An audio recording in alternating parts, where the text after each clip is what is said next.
Hello, YouTube viewers and PlayStation Network members. John Coming Hot here. I don't know if it got taken off or anything. Not yet, or probably how to take it off or whatever. I don't know if this one's gonna have to get taken off. But yeah, my last one I basically talked about Castlevania. The last one I talked about was Duck Hunt. Terrible game. Music's the what you call it only has like a few songs. Again, it sucks. Now, the one game track I'm going to talk about is Temco Super Bowl, which is a football game. In case you don't know. Well, duh. Anything that has the word super and bowl in it, is a football game. This game I had for regular Nintendo. Really good game. It started out like this. It sounds like something that you'd hear like at the beginning of a TV series or an internet series. It's like really, it's a really good football game. I played it. 50% of the time 50% of the time I basically but there was like another game I don't have this soundtrack to. LJN's Major League Baseball. Why do I not have that on my iPod? Is because they don't have the soundtrack there. It's only got like it goes. You know how it goes. If you ever played it, it has like it sounds like a little drum roll, like and then if you go to the title screen, it goes.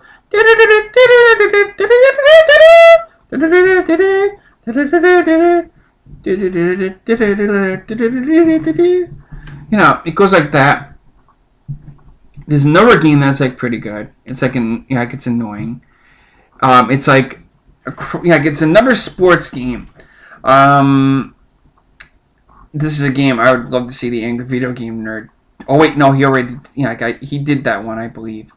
TNC Surf Designs. Okay, this is a good game. The music's good. Let me tell you something. If I was like on a Razor scooter, I'd be like, I would have the headphones on my back, and of course I'm watching my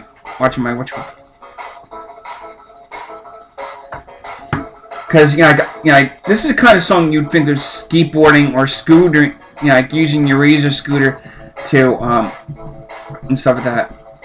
But the one thing that sucks is this is the only song they play when you're skateboarding or surfing in the game. See? And of course, when you die. And when you pass the stage. And when you die. And you lost all your lives. But that's the only thing, that's the one thing that sucks about TNC's Surf Design is the tracks are so goddamn short. They suck. They suck. Point blank, they suck. I mean, Super Mario Brothers basically had a better soundtrack. I mean, Super Mario Brothers is like really good. There's Super Punch Out. Super Mario Brothers though is the original. Oh, Super Smash Brothers, the wrong one. Super Smash Brothers. Super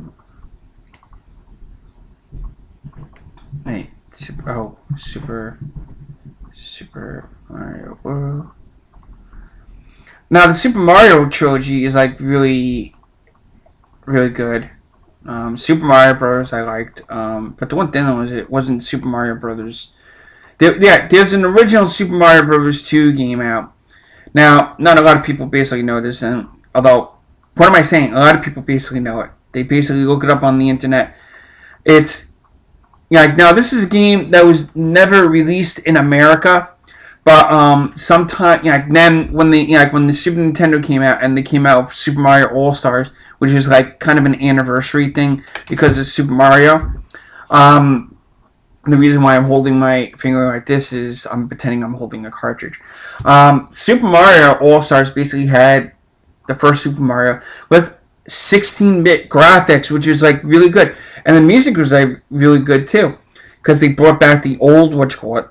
Now, the one thing I would have had loved to see in the Mario All Stars, or now here's another thing. If anybody hasn't kept up with the news lately, Nintendo, I believe, is dropping out of the gaming wars. So it's a sad whatchamacallit, because they're no longer going to be releasing Nintendo Wii's.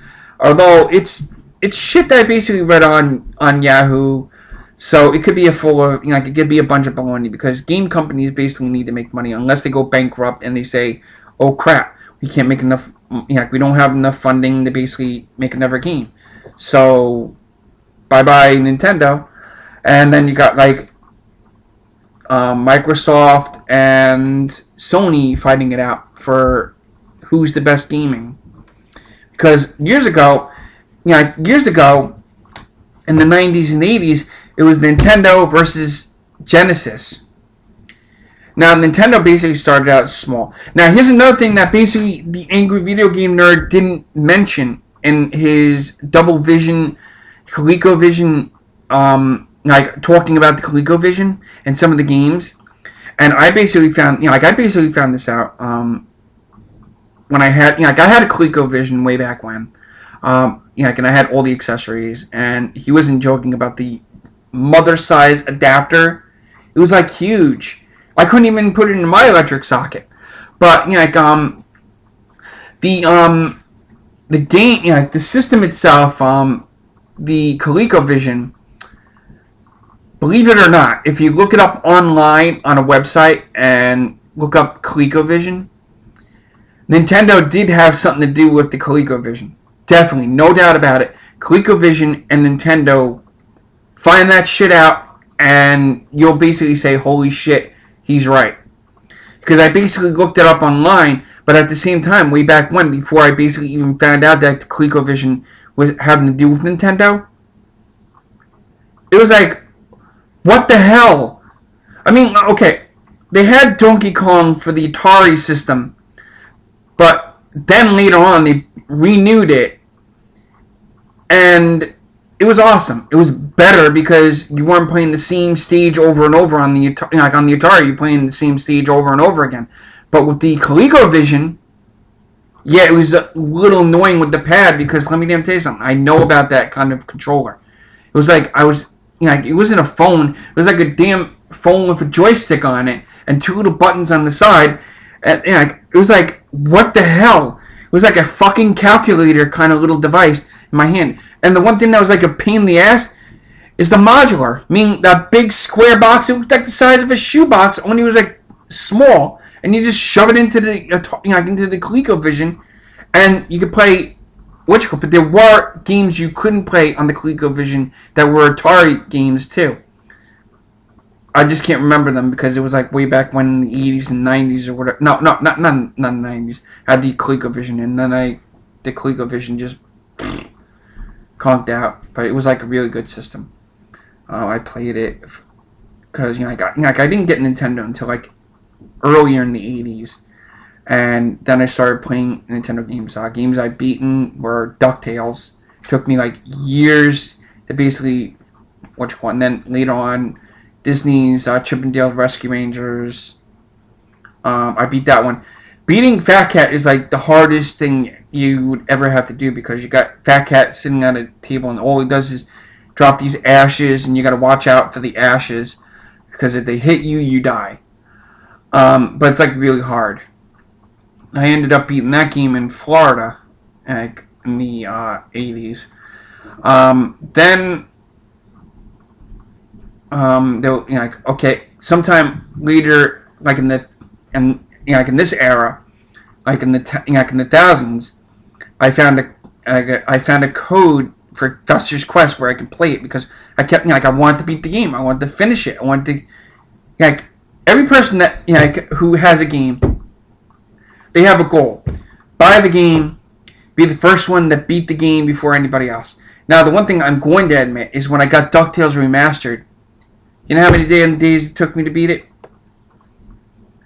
The first day I played it, got up to like the only stage I had to play was the moon stage. Right? Wrong. I had to play the moon stage, then I had to play Magic of Dispel's stage, which was something entirely new. But I basically beat the game in 2 days. On what level? I believe it was probably easy. I'm probably gonna do it on normal and hard and difficulty levels. But it was like easy. I beat the game in 2 days. Like the first day I purchased it on the PlayStation Network, and then next day I finished it. It was like a piece of cake. It was like walking through a shit of snow. Ghostbusters, the game for PlayStation 3, plowed right through it. It took me a while, to beat the game. It was like really good, really good game because I was like playing alongside the Ghostbusters. Now, here's a little they were talking about Ghostbusters 3, the movie. I know I'm shifting from games to movies now, but I don't think the Ghostbusters 3 movie is ever going to happen. Because they probably don't have a storyline or whatever. They don't know how it's going to work out. At one point, they basically said they were going to pass the torch to a new bunch of Ghostbusters. Meaning, in other words, it wasn't going to be called Ghostbusters 3. Now, this is just what I'm thinking in my head. Because a lot of people, a lot of the actors from the Ghostbusters series were talking about passing the torch on to the next generation of Ghostbusters, like having new So sound familiar? If it does sound familiar, it's probably because it is familiar because it did happen. But well, not all 4 Ghostbusters, but just one Ghostbuster passed the torch on to these junior Ghostbusters, which were a bunch of college students. And what was the name of that series? Although that was basically having to do with the real Ghostbusters, and then you ended up going into a newer kind of Ghostbusters series, which I'm getting up to, being called Extreme Ghostbusters.